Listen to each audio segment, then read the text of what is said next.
Assalamualaikum warahmatullahi wabarakatuh. Saya Alessa Putri dari kelas TI 22 BSS 1. Di sini saya akan menjelaskan materi pertemuan kelima, yaitu Mekatronika 2. Di sini ada Mekatronika 2, cabang-cabangnya yaitu ada control system, automatic system, automatic control system. Dari control system ini ada dua cabang, yaitu open loop CS, closed loop CS, dan juga dari automatic system ini ada dua cabang, yaitu discrete dan juga continuous. Di sini pembagian mekatronika. Kemudian ada mekatronika 2, yaitu yang pertama itu control system. Nah, sistem kontrol adalah kombinasi komponen atau listrik, mekanik, thermal, atau hidrolik yang bertindak bersama untuk mengendalikan, memerintah, dan juga mengatur keadaan dalam suatu sistem. Nah, bagian dari sistem kontrol itu yaitu yang pertama itu ada sistem, yang kedua ada kontrol. Nah, dari kontrol sistem ini ada beberapa bagian sistem kontrol, yaitu ada 3 input yaitu set point reference dan juga output, ada plan. Untuk kontrol sistem atau kontrol sistem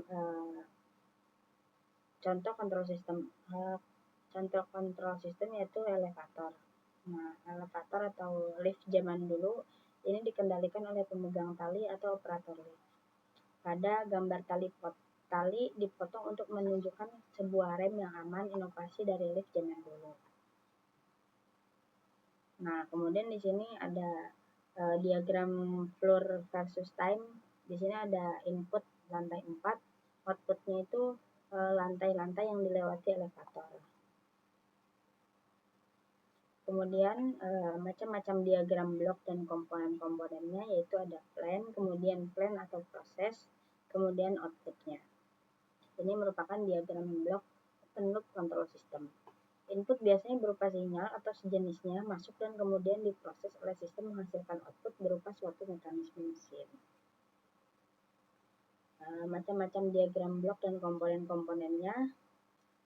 Input yang berupa sinyal masuk menuju error detektor sebagai pembanding, kemudian masuk ke dalam proses dan keluar melalui output. Tetapi sebelumnya sinyal yang keluar dari proses kembali lagi menuju error detektor atau feedback. Kemudian di sini ada macam-macam diagram blok komponen-komponennya. Diagram blok close up control system with sensor. Di sini ada input sensor, kemudian terbagi yaitu plan atau proses, kemudian ada output sensor, dan yang terakhir itu output. Di sini ada diagram blok control system lengkap. Saya perjelas.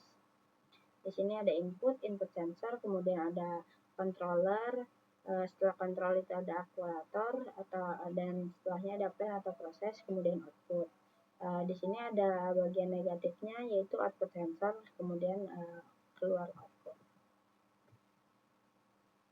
Di sini juga ada diagram blok lengkap kontrol sistem. Bisa dilihat. Kemudian keterangan komponennya yaitu variabel yang dikontrol, variabel aktual yang diawasi dan dijaga pada nilai tertentu yang diinginkan di dalam proses. Kedua, variabel yang diukur, kondisi dari kontrol variabel pada saat tertentu dan pengukuran. Kemudian yang ketiga itu ada sensor atau mata sistem, mengukur controller variabel dan menghasilkan sinyal output yang mewakili statusnya. Kemudian keterangan komponen lainnya yaitu ada sinyal feedback, output dari measurement device. Kemudian ada set point, nilai dari kontrol variabel yang diinginkan. Kemudian ada error detector, pembandingan set point dengan sinyal feedback dan menghasilkan sinyal output yang sesuai dengan perbedaan tersebut. Kemudian ada keterangan komponen lainnya yaitu sinyal error atau output dari error detector, controller atau otak dari sistem. Ini menerima error sebagai input dan menghasilkan sinyal kontrol yang menyebabkan kontrol variabel menjadi sama dengan set point. Kemudian ada aktuator atau otot dari sistem. Ia adalah alat yang secara fisik melakukan keinginan controller dengan suntikan energi tertentu. Kemudian ada variabel yang dimanipulasi atau besaran fisik yang merupakan hasil dari kerja yang dilakukan aktuator. Kemudian ada plan atau proses, yaitu proses tertentu yang dikontrol oleh sistem. Kemudian ada disturbances atau gangguan, yaitu faktor pengganggu menyebabkan perubahan pada variabel yang dikontrol. Nah, open loop control system. Nah, suatu sistem kendali yang keluarnya tidak berpengaruh terhadap aksi kendali disebut dengan kendali loop terbuka. Dengan kata lain, sistem kendali loop terbuka tidak dapat digunakan sebagai perbandingan umpan balik dengan masukan.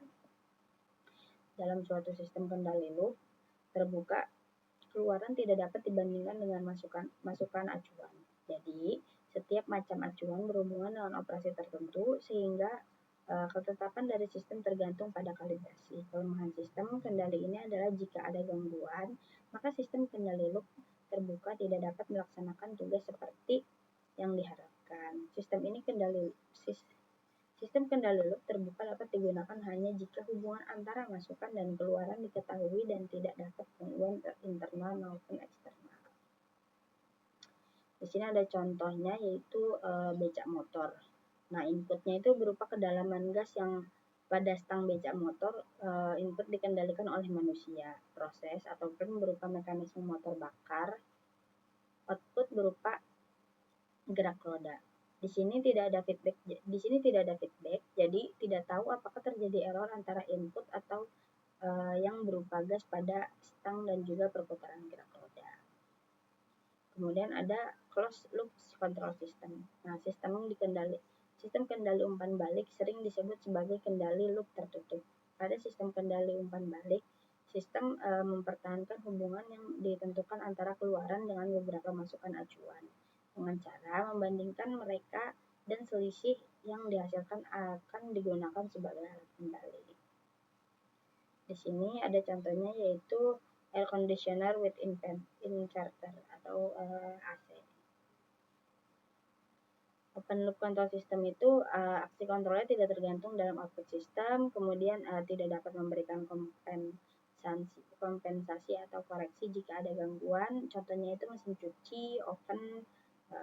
Tetapan hasil tergantung pada kalibrasi. Untuk closed loop control system, yaitu aksi kontrolnya tergantung pada output sistem atau melalui feedback. Mengatasi kelemahan, open loop biasanya memberikan koreksi saat ada gangguan. Mungkin terjadi overkoreksi, sehingga sistem justru menjadi tidak stabil, kompleks dan mahal karena komponen lebih banyak. Contohnya itu pengaturan kecepatan motor, pendingin, pemanas ruangan.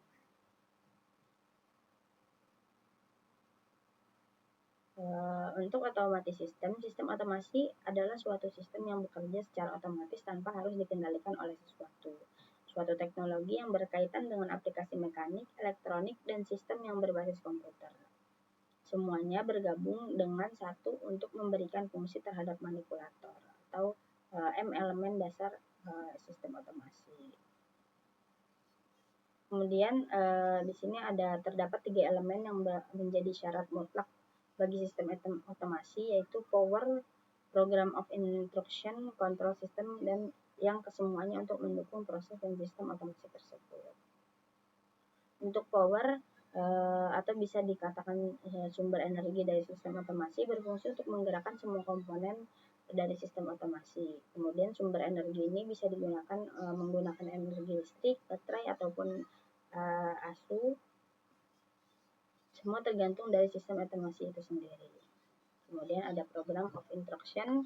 Proses kerja dari sistem ini mutlak memerlukan sistem kontrol baik menggunakan mekanis, elektronik, ataupun komputer. Untuk program instruksi ini atau perintah pada sistem kontrol mekanis maupun rangkaian elektronik tidak menggunakan bahasa pemrograman dalam arti sesungguhnya karena sifatnya yaitu analog. Kemudian ada sistem kontrol. Sistem kontrol ini bagian penting dalam sistem otomasi. Apabila suatu sistem otomasi dikatakan layaknya semua organ tubuh manusia seutuhnya, maka sistem kontrol merupakan bagian otak atau pikiran yang mengatur dan dari keseluruhan gerak tubuh. Kemudian sistem kontrol dapat tersusun dari komputer, rangkaian elektronika sederhana, peralatan mekanik. Hanya saja penggunaan rangkaian elektronik peralatan mekanik mulai ditinggalkan dan lebih mengedepankan sistem kontrol dengan penggunaan komputer dan keluarganya.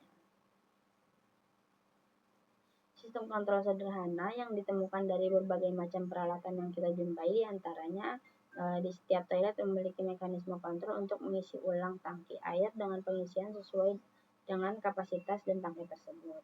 Mekanisme sistem kontrol tersebut menggunakan peralatan mekanis yang disusun sedemikian rupa sehingga membentuk sistem otomasi. Kemudian ada AC atau air conditioner merupakan sistem otomasi yang menggunakan sistem kontrol mikroelektronik atau yang sering disebut komputer sederhana.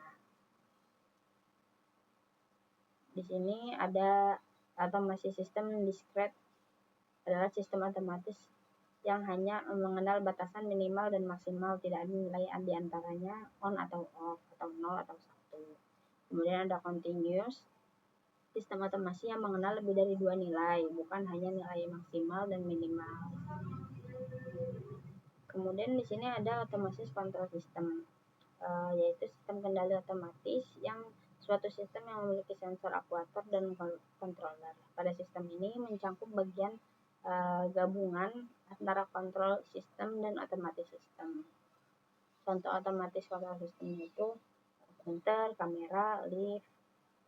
Mungkin itu saja dari pertemuan kelima. Terima kasih. Wassalamualaikum warahmatullahi wabarakatuh.